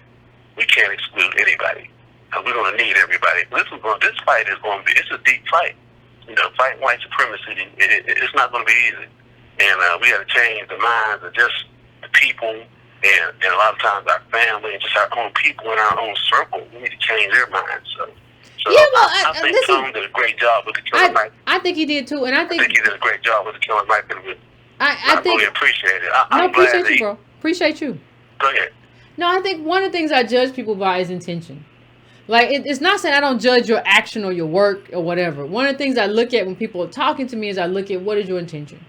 And, you know, in the conversation that I had with Killer Mike, I felt like, you know, he has good intentions. I try to work, like, people always see me, Yvette's so disagreeable. No, I try to work with people who have good intentions. And, like, I saw somebody, I think, okay, I can work, this is good intention. It doesn't mean everything's going to be easy. It doesn't mean I always agree. But that is at the core of that is at the core of, like, my own thing, my own politics. What are your intentions in terms of ADOS people? Do you understand ADOS people? Did you grow up with them? Are you anchored in the struggle? Okay, even if you aren't anchored in the struggle, you know, ADOS, you know, Killer Mike mentioned ADOS on a panel where he was on it with T.I. and he's been promoting us. So, you know, you have to have a kind of balanced view of this, and you have to understand where it is good, right? And, you know, when I've talked to him, I see a man who wants the best for his people. Like, if you want the best for your people, it doesn't matter necessarily if I agree with you at this moment. I can have a lot of conversations. This ain't no sprint. Everything we do is a marathon. We can have a lot of conversations, but I see a man who wants the best for his people. That's what I see. And I see a man who is in spaces. I see that also. Yeah, I see a man who is in spaces mentioning ADOS, and we ain't got the money to pay him to mention us. He's mentioning us because he wants to. He's mentioning us because he feels this. So I see that, and I think that is beneficial. Correct. And that's what I believe. And when he came to down to Alabama, say he drove down in 2 hours, I really put a lot of emphasis on that he really wants, like he said, he wants to learn. what this is all about. But he's probably heard all the controversy, Yeah, I'm you know, sure. and all that. So he wants to learn, and he's learning, and I believe he's coming on board. It's going to be a slow process. Like you said, he can get in Bernie's ear. He can be in ear in spaces that other people can't be. You know, so I think, you know, we as a ADOS need to kind of fall back on that and let the work be done. I know what y'all said. Y'all said, let the quarterback's quarterback. So we're going to let y'all quarterback, and we're going to get out the way and let y'all do what y'all do. You know, because I'm looking in the chat. I'm looking in the chat tonight. You had 3,100 in the chat tonight. And I was like, wow, we are growing. I remember there was maybe 100 in the chat. So, Yeah, so wasn't we nobody coming there. along. It's going to be a long fight. It's going to be a long It'll be a long fight, but I'm just glad to be a part of the ADOS family. Yeah. And I got my shirt. I was down I in Columbus appreciate this that. weekend, and I had my shirt on, walking through the crowd. I was looking for some Columbus ADOS to come up to me, but nobody came up to me. But still, people look. They We get 'em look, what is that ADOS? You know, they don't want to say nothing. You know, they don't want to. They looking funny, but they curious. You know, I always wear my shirt when we I go out in we big gonna crowds, get him. We gonna big get crowds him. of us, you know. We gonna get him there. We gonna get him there. And I'm just looking forward to being in Louisville. I got my tickets, got my room. And, Okay. hey, you know, I'm ready to be there. Looking forward to meeting you, fam. That thing on the prisoners about the census. The prisoners on the census this weekend that I sent you that. Oh, that was a great article. You know, and I seen you posted it. I was like, wow, it blew my mind. I actually put that. I'm trying to do a little work. I actually put that one in the newsletter because we had mentioned prison gerrymandering in the gerrymandering show. And when you sent that article, it fell into place in terms of like people understanding this is what it means and this is what is at stake. And they're using prisoners and putting them in like other neighborhoods to kind of shore up them. So they, even in prison, they don't help the people they don't help their families when they could be counted by their family, be counted in their home neighborhoods and help their family. Like we don't even understand, and I thought that was a great way to kind of bring it home. So I appreciate that, fam. I thank you so much. That was a great article. Yeah. If you all got the newsletter, you saw the article. It's in the description. All right, I'm gonna let you go, Yvette. Appreciate it. No problem. I'm just grateful for all the work you're doing, and hey, keep up the good work. No, thank you. ADOS is on the march. Appreciate it, fam. Appreciate it. Yeah, that was a great article. It's in the newsletter. If you get the newsletter, it's in the description. But yeah, that prison gerrymandering article. That's what he's talking about. It was Post Gazette, but I put it in the newsletter on Sunday. It goes out. I do a newsletter every Sunday. If you want to sign up for that, that's in my $2 a month. It's in my description. But I was like, I got to put this in here. This is a great article. So I appreciate him sending that out. And I think one of the things that we have to do, in terms of what the caller said, you have to work with the people that you can work with. And motivation and intention matters to me. Now, if I ever get to a point where I think somebody's motivation is off, or they have disguised intentions or whatever, then that's a different thing. But I have not seen that with Killer Mike. He talks about us in spaces where he's not required. There's no kind of a thing that you know, we don't have any kind of agreement or financial. He does that out of the fact that he feels the way he feels, and he drove to Birmingham. We had a good one-on-one conversation, and like, so this is where I am. This is where I am. And I think we can't be in a position where we just try to close people off and we're not going to talk to this person. No. Like, when people have good intentions and they're doing the right thing for you or by you at that moment, you do that. Like, I don't think you get anywhere by just being like, no, I ain't going to, oh, God damn it, I tell you, I ain't going to do it. What are you talking about? Who does that? Like, we're moving in a space. And then the thing is, let me just say this too. Part of our job, fam, is not just to downgrade or berate people, but part of our job is to influence people. Like, part of what you have to do is influence people to go in the direction that we feel they should politically go. And so, to the extent that some people aren't there, you know, I assess myself and I say, well, that could be a failure of my ability to influence. And I try to correct that. I'm always kind of self-correcting and self-aware. What am I doing wrong not to influence this person? You're not going to influence everybody. I told you that about the man, his family. People be crazy. But I always try to tweak it and say, what can I do? And I think with the people that we deal with, whether they be regular, celebrity, whatever, I think we have to talk about, okay, how can we move to influence people to come more in our direction. And I saw Killer Mike already there. You don't got to come drive to Tone Talks. You don't try to drive to Birmingham. But he did that. And when people do that, that's a signal. Okay, that's a good thing. And we have to keep moving with those people in that direction, especially when they come from where we come from. That's my opinion on it. We can disagree. I'm not upset. I'm not upset with disagreement at all. All right, I'm going now to 404. 404. What's your name? Where you calling from? What's on your mind? You there, 404? 404. 404. Are you there? Oh, guess not. 404 must have had some. Well, something's going on with the phone. You never can tell. 973. What's your name? Where you calling from? What's on your mind? Hey, what's up, Yvette? Not too much. Clear? Okay, all right. This call out of New Jersey. Also, Najee Shamir on Twitter. Okay. You know, Tone said something that was just correct, because I was one of those that was kind of like, I'm tired of seeing slave movies, but you know, but the reality is, like, slavery wasn't that far ago. Shout out to Tariq Nasheed, because he brought up some good information about Rhodesia, and she was the last surviving victim on the transatlantic slave trade, and she died in 1937. And my great grandmother was born in 1914 and just died in 2018. So people that we knew walked on the earth at the same time that the last woman that went through this transatlantic slave trade walked the earth. So did they feed us this bill of goods? Like, you know, slavery was just long ago.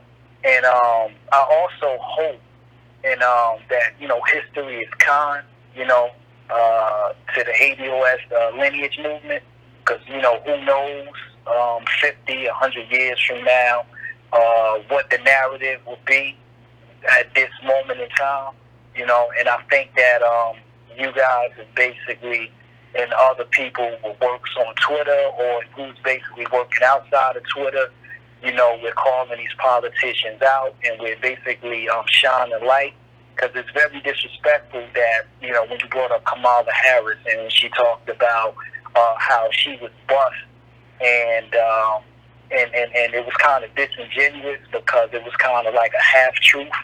And, you know, so they lied to us, like we can't go back and fact-check. And, you know, and they've been doing this for a long time. You know, even with Cory Booker, you know, me being from New Jersey, North New Jersey, and Tariq Nasheed often clowns Cory about, he gets in front of these white audiences and he talks about his interaction with a drug dealer by the name of T-Bone. And I'm from the city of Newark, and Newark is has historical roots in the Black Power movement. So a lot of people from the city of Newark made that transition from the Black Panther Party to the Nation of Islam. So you got a lot of guys, such as my name, you know, which is Najee. So we have a lot of Middle Eastern names, you know, Arab names, because we come from the Muslim tradition.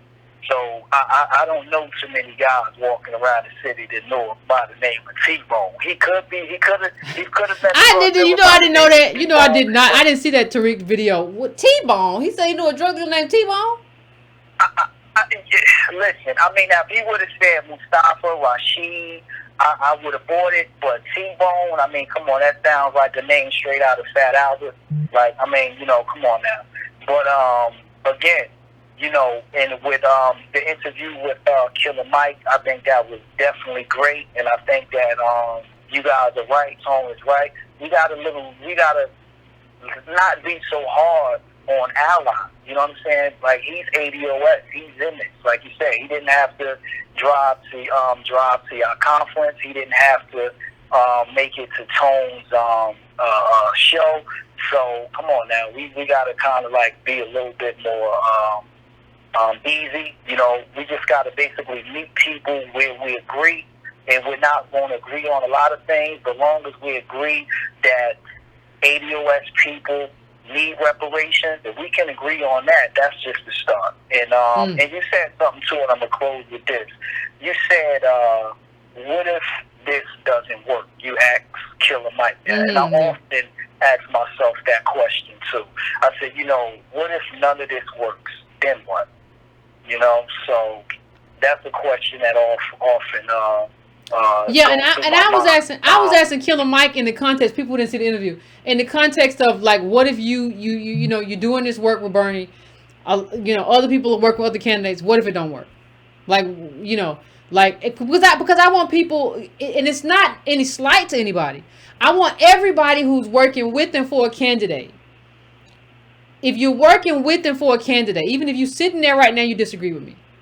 I want you to write in a notebook, if this candidate gives me their butt to kiss in terms of a black agenda, what am I going to do? And I think what you're going to do, or what you should say you're going to do, is say I'm going ADOS in terms of my politics, in terms of my advocacy. That's the direction I'm going, and I'm gonna light these people on fire. I think that's what has to happen. So my question to him was like, not like if we can't get X, Y, Z or black agenda, but like what if Bernie doesn't work out? Like what do you do? So because I need everybody who's working for a candidate or helping or supporting a candidate to have that in the back of their mind, to have like you all know I've always encouraged everybody to have a political notebook, a political journal, where they kind of talk about this stuff. What if that doesn't work? I think we have to eventually come out of I tried, you know, and you did try. We all tried. We've all, anybody who's been involved in politics has tried. I think we have to have like a kind of drop dead scenario where, okay, we've done enough. Like, what do we do now? What is the next thing to happen? You know, so. Right. No, you're 100% right. And you know something, if I could close with this, and like I said, Yvette, I'm doing my part. I remember when Cory Booker first announced that he was running for president, and he went to a popular barbershop out of the city of Newark, but they basically uprooted and went to Atlanta, and he was down getting a haircut. And I lit them up. I said, y'all know what this guy is basically used Newark for, a stepping stool, and you let him use your barber chair as a photo op, and y'all didn't grill him and ask him any questions. So I'm not, me personally, I'm not really happy. I'm just not. I was silent under Obama. People told me to shut up, and you know, I was one of those that got rocks thrown at me, metaphorically, under Obama. I said, we're not doing this. Y'all just gonna have to block me on social media or not talk to me when y'all see me in public. But I'm not happy. All right. Appreciate you, fam. And make it clear, like, you know, understand that, like, when you know, the information Killer Mike dropped was important too. Killer Mike was like, ADOS is moving Bernie. Like, he didn't say like in Cobra move Bernie. Like, we're moving him. Like, he's different in terms of reparations than where he was. And like, that's a movement that we kind of nudge. Like, so you understand that like we're having an impact on these campaigns. And you have to, if you don't have somebody that's there and is like in that room, like you don't have it, you don't know what's going on. And sometimes you need somebody in that room and somebody outside that room. You need both of them. You need somebody in that room, somebody outside that room, and like to be working in coordination for what's better for ADOS people. So, and that's what I try to do. I know people, I don't try to just be disagreeable for the sake of just being disagreeable. I try to be effective. And so this is what I'm doing, and I see that as that right now. So that's what people who ask me, wonder what Yvette thinks. That's what I think. So 310, what's on your mind? What's going on? Where you calling from? All right. This is Steve from Compton. What's going on? Cory Booker. Oh. When you showed the picture of him with the dog, oh my goodness. Now, I don't care how much or how many in the black community are dog lovers, because I know there's quite a few. But him with the dog, clearly he's not angling for the black vote there. That right there was for somebody else's vote. Certainly not ours, because I don't care how many dog lovers we have in our if I could use that word. No, Mr. Booker, and I'm not going to be long. I really just wanted to get that off because, my goodness, I mean, how much pandering can you do? But you bring up a good point, caller. Like, we got to understand, too, when somebody's pandering for us. Like even I don't like panderers. I like policies, right? But you got to understand when somebody's aiming for you, you know, as opposed to aiming for somebody else. He ain't even trying to get you. Like, we love dogs like anybody else. But, like, the people who are going to say, oh, my God, it's so wonderful. You got the doggy. That's not you. That's not me. That's not you. Exactly. People crazy. It's just crazy. I mean, don't even insult white folks' intelligence with that one, because you're already not going to get their vote. I mean, you're not going to get it. Kamala, however we pronounce her name, she has a better chance than you. But with this massive ground roots thing that ADOS is doing, you know, but remember, the dog thing was, I think he was in Newark when the dog thing happened. He's been doing this stuff for a long time. He was in Newark when he was running around with shepherds in his arms, shepherds or whatever kind of labs or whatever he had coupled up here. That was a long time. He's been doing this for a long time. He thinks like that it's just a series of stunts, and I think people are like, man, I don't want to do that. I'm gonna call it a lab. Thank you for your time, and you're awesome. Everybody that's in this movement is awesome. I'm totally with it. Thank you for your time. I appreciate you, fam. I'm gonna go find me a cat. Right. I'm gonna go find me a little cat cuddling. I rescued him from a tree. He was stuck. See if somebody come on and take a picture. Anyway, I'm going now to 773. 773, what's your name? Where you calling from? What's on your mind? How you doing, Yvette? This is Anthony from Chicago. What's going on, Anthony? I've been a faithful listener of you and Tones for the past 2 years, but this is the first time I've gotten in as far as calling in to either your show or his show. So I'm hyped, I'm charged, and I'm honored because no lie, I've been calling in every Monday and Wednesday for the past 2 months, and I've been actually getting a busy season. I was talking to maybe you canceled somebody from my area acted up, and you canceled our area. Maybe you was like, this nigga. No, I didn't cancel your area. There are a couple of areas I'm suspicious of, but I didn't cancel your area. No, I'm just kidding, but seriously, because I definitely have something to add to tonight's conversation. I would be this is the first time that I have spoken to you or Tone. Okay. I would be remiss if I didn't commend the both of you all for all the great work you've done Appreciate and continue to do, and the great impact you continue to have. Because if I may, let me briefly put it into perspective how great it is that you've done. Even though I did not come of age until the 2000s, I'm old enough to know that the last time that reparations were discussed to the extent that it is being discussed now nationally was the year 2000. Never. And of course, you and Tone and the overall Breaking Brown family and Tone Talk's family have been key in that being the case. And of course, people like Sandy Gary. But that also, and it ties to tonight's topic, that also underscores who hasn't been key in this conversation, who should have been and who should be key. And this ties into the two individuals you've been talking about tonight. And we got to talk about the Congressional Black Caucus, the so-called CBC, or as I call it, the CHNC, the Congressional House Negro Caucus, because they house Negroes in more ways than one. And I don't use that term lightly, but it's like my father, who was down south in his 70s, always said, if the shoe fits, kick yourself in the behind with it. Now, he said something that's a little bit more specific behind, but I'm not going to go there because I understand it's a family show. But Kamala Harris and Cory Booker are both members of the CBC, and they epitomize how politics is only been $1 to a hair weave as it relates to us. And so, and that's why their campaigns are working, because it's like Kamala Harris, I call her Kamala Elvis Presley Harris, because she's trying to appropriate ADR's culture in such an exploitive way that I haven't seen since Elvis, except for maybe Obama. And so their campaigns aren't working, and that relates to what we're doing with our movement. So I actually had a suggested strategy that I wanted to put out there. I'm going to volunteer to contribute to it. And I'm going to wrap this up. I know I've been speaking for a while already. But one of the things I was thinking about, and this ties into HR 40, I was thinking that maybe we can do like a proposal and change it into and tie it into an online petition where you are told to be involved with this HR 40 process. And I think we could send it to all of the presidential candidates, at least all the Democratic presidential candidates, at least, because I think that the case could be made for you all to be involved in this process, because nobody has been advocating And educate. Now, what you about to say?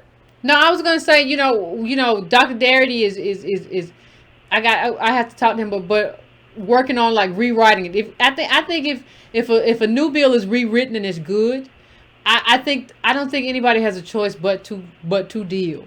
I don't think there'll be many choices there but to deal. Like everybody's got to have a come to Jesus moment eventually. I'm kind of secure in that. Yeah, because I think that like the case could be made for you all to be involved because nobody has been advocating and educating on reparations to the extent that you have for at least the past several years. At least nobody that I know of. And you better believe that if they had a hearing on DACA, they will have people who, if anybody is out there who's been advocating for DACA online, like you have for reparations, they will have them involved in a DACA hearing, whether the Congressional Hispanic Caucus approved of it or not. So I think that we as the people should definitely have a say because, as Killer Mike mentioned on Tone's show, even though the bill is weak, it can definitely be made strong, which you just alluded to. So I mean, if I want to send you something, is it an email or something I can send it to you? Just no, you can send it at send it at editor@breakingbrown.com. Editor@breakingbrown.com. Okay, so I thank you for your time and keep doing what you do. I appreciate you. Thank you. And for everybody who calls me, Lord have mercy. Don't call me. Don't. For everybody who I be stressed. Who sends me an email, please. I say this sometimes, but in the subject line, all caps, like what it's about. It just helps me be efficient in going through emails. I'd appreciate it. All caps, what this email is about, like this rewrite of HR 40. All caps at the top. It just helps me go through it. I'm going to 785. What's your name? Where you calling from? What's on your mind? How you doing, Yvette? This is Joan from Kansas. What's going on, Joan? What's going on in Kansas? Oh, ain't nothing much going on. They ain't but two of us here, so yeah, it's flatland. We're doing the best we can now. That's tornado country. Still there? I said that's tornado country. Yeah, it is, very much so. I just wanted to, well, thanks for taking my call, first of all. But I wanted to get back on Kamala. Because it's almost personal with me and her. It's what you were saying earlier in the program about how come she's making everybody mad. Mm-hmm. Well, I really understood that because she's pissing me off. Excuse my language, but I've had all that of her that I can stand. Mm. I wanted to say a couple of things. Sorry, go ahead. No, I was just co-signing you. Go ahead. Yeah. I want people to start watching her body language. She was standing up in front of God and everybody talking about how she was so hurt about not being considered black. She was giving a speech somewhere. I don't recall now where it was. But at the same time she was talking about feeling so hurt, her hand was making a sign like stop, and that meant that she was not telling the truth, that she was not really hurt by not being considered black. And she does little things with her mouth, and she does another one when she sticks her index finger into the air, pointing it up. Watch those little things that she's unconscious of, but they're telling the truth. Her body is telling the truth. Mm. And Kamala is playing us. That mess she did with Biden and that busing. Mm-hmm. I'm so sick of hearing about busing. I don't know what to do. Mainly because when she put up that picture and started selling them T-shirts, talking about busing, she made it sound like she was really going in on Biden. But busing, talking about busing, was her only way of trying to connect to ADOS. And all she was doing was pandering. That's all that was, because Biden has done so much evil since busing days that if she'd have started with that, I might have went along. But she began and she ended with busing because that was the only way that she could relate to us. And it just, it made me mad then and it makes me mad now, even talking about it. I'm just, like I say, it's almost personal. I'm so tired of her. I'm done. I'm through with her. All right. That's all I got. All right, I appreciate you. I appreciate you, ma'am. I absolutely appreciate you. I understand why you threw with her. I try to give people the benefit of the doubt, maybe they can come back around, but I don't know if we're gonna have that for Kamala, and she done acted up too much. It's too much, and so I agree with you. She just, you just trying to connect in a way that you really don't connect. If you want to connect, give us a black agenda. Don't get up here and talk about I was that little black girl and I was bused. That's and that was my life. Like you was a little 60 child, you grew up in the ghetto, and you got bused to a good school. And that was the difference maker, Kamala. No, it wasn't. It wasn't your difference maker. Don't lie. So we're about at midnight, fam. So I always hate I can't get to all the callers, and I never do. I never do. It never happens. It never happens. I don't ever get to everybody, and I apologize. But call back. We took like 8 calls tonight, but call back when the next show, and hopefully we'll get to everybody. Fam! And to those I didn't get to, I apologize, because I know everybody had a lot of stuff to say today. We got like it's like 8 calls on hold. I want to thank everybody, and do not forget August the 1st. That's next week. I do believe. Oh, gosh, wrong with my eye all night tonight. Ooh, cataract. Anyway, how the Irish became white. How the Irish became white, August the 1st. As a Thursday, we'll have a Monday show and a Wednesday show. This will be our Thursday show. Get your bookmarks ready. Get all your highlighted material together so that we can have the conversation.